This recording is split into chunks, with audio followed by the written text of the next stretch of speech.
Hi guys, hi again. And if you think this will be about the snake oil, just please stop and listen for a few minutes more.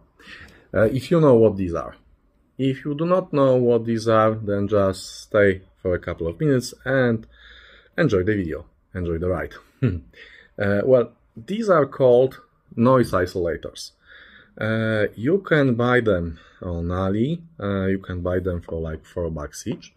And the thing is that most of the people would classify them as snake oil. I wouldn't because of the simple reason that snake oil, in my definition, is something expensive that somebody tries to sell you, and it basically doesn't work. It works as a placebo because you've paid a lot of money and you think that you should hear the difference. So these do not fit the definition because basically you can build one on your own. It will be dirt cheap because all you need is like a wooden box and some quartz sand. Although there are some people in some audio forums that are stating that tourmaline works better, and the best would be the mix of tourmaline and the sand. So basically they are dirt cheap. You can try if they work in your home for almost like no cost. And now let's get to the actual review. Well, I got a couple of months ago the first two of them because I had some cashback on Ali, so I basically paid nothing for them, not even these $4. They were sent for free, so I've used my cashback to get two of them because I was wondering about them.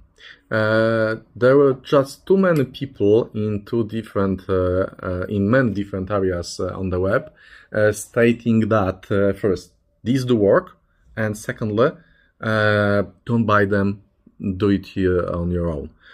Create your own noise isolators. What are they? Well, the build is quite simple. I don't know if I have one that I was able to open because most of the manufacturers glue them together. No, and the paper one. No. Okay. The idea is that you are getting some kind of box or bottle. It doesn't have to be fancy wooden. It doesn't have to look nice. The idea is that you'll put as much sand as you can, crystal quartz sand inside, and you'll put a coil of the wire inside, so the wire will be surrounded by this sand or tourmaline, and you're connecting this with different types of connectors depending on what exactly you're trying to ground to your equipment. These with spades would be used for grounding the case of your equipment, cases. These with RCA connectors would be used for grounding your ground or zero connectors in your signal lines, which basically are always connected to the electronic inside. So the idea would be to ground the electronic inside. So the center pin is not used, but it's cheaper to use a regular RCA plug than to get something without the pin. The wire is connected to the ground outside here. And the idea is that you're making this large box filled with sand. You have a stripped wire inside, so the wire is touching and connecting with the quartz. And the other end of the wire is connected to the equipment that you're trying to ground. Well, it sounds like nonsense, right? Because basically the sand does not conduct electricity. The theory behind this is that it's not used for conducting electricity, but it's used for gathering loose electrons from electrostatic charges that may be present in your equipment and directing them to sand. So, strange explanation, very strange explanation. I got just a few of them to try them, and to my surprise, they actually worked. But in only one place at the beginning when I was trying them. It was my electrostatic Martin Logan panels. I've connected two of them with spades to negative poles of the stator in the speaker, not to the bass driver but to the treble and mid driver, which is electrostatic panel, and this was the only place that I could actually hear the difference. So there may be something real in it, because the panels are electrostatic, and I've connected them to the negative pole of the stator, and maybe, yes, maybe there was some charge that shouldn't be there that actually went away. Seems strange, but I was plugging them and unplugging them and unplugging them and unplugging them, and yes, there was a difference when I was plugging them, but it worked only for electrostatic panels. Then I thought that if I have some more chargeback, if I be able to get some more of them for free, maybe I'll get more of them and try them in other places in my system. And the result is that I have like 7 or 6 of them. These are not all, because some of them I left connected. And the other place that I've noticed that they may actually work is my audio video receiver. I've recorded a video on dust caps when I've counted the actual RCA jacks in my receiver, and it was 65 RCA jacks in the receiver alone, not counting S-video, HDMI and other types of inputs.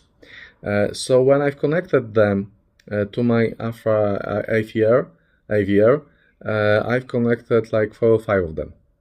And that was the second place when I could actually hear the difference in sound. The difference is quite positive. It gives a little bit blacker background. It's not a big thing. If you'd like to buy them, it's not a big thing. I don't think it's really worth the money if you would be willing to pay the whole price on this. But if you would be doing them yourselves, I don't know, by getting just a plastic container, plastic food container, filling the plastic food container with crystal clear, just clear sand, just clear dry sand, putting the wire inside and connecting the wire to the ground, to the chassis of your equipment, you can check if they work for you too. So I don't classify this as a snake oil, because it costs you nothing to try this at home. I suppose everyone has some kind of plastic container. If you don't, just use a plastic bottle after you drink the contents. Surely everyone has some kind of wire lying around the house. And you don't even have to use the spades or the RCA jacks, because, for example, you can try this on your amplifier speaker tabs, and then you can just connect the bar wire to the speaker connector and try if it works for you. The sand is for free. The wire, everyone has a piece of wire lying around the house, and food containers, plastic bottles from your drinks, anything that can be used to be filled with sand will cost you exactly 0. So build your own, check with your own ears if you can hear the difference. If you can't hear the difference, just clean up the mess if you make any mess, and you at the starting point, you haven't lost any money.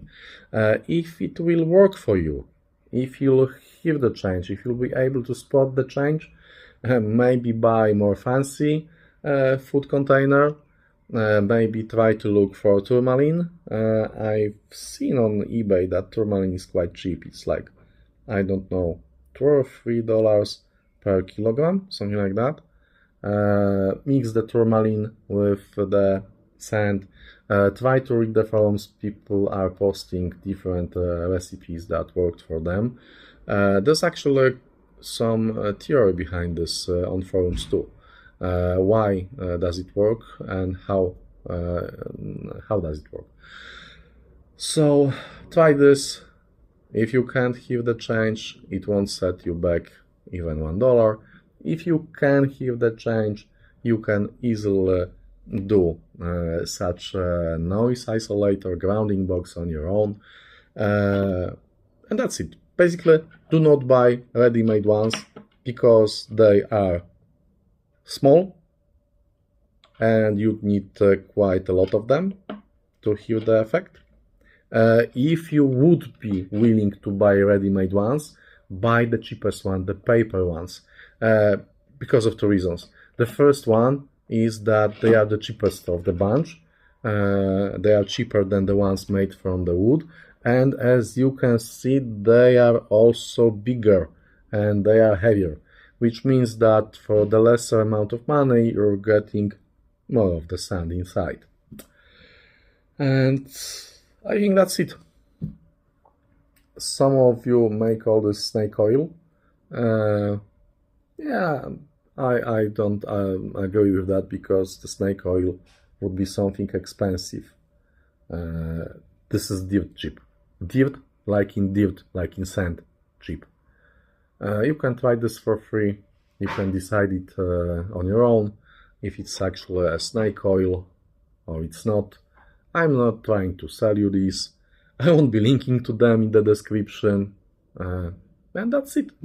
I hope you enjoyed this strange video, this little foray into UFO and magic land. See you next time, guys. Bye.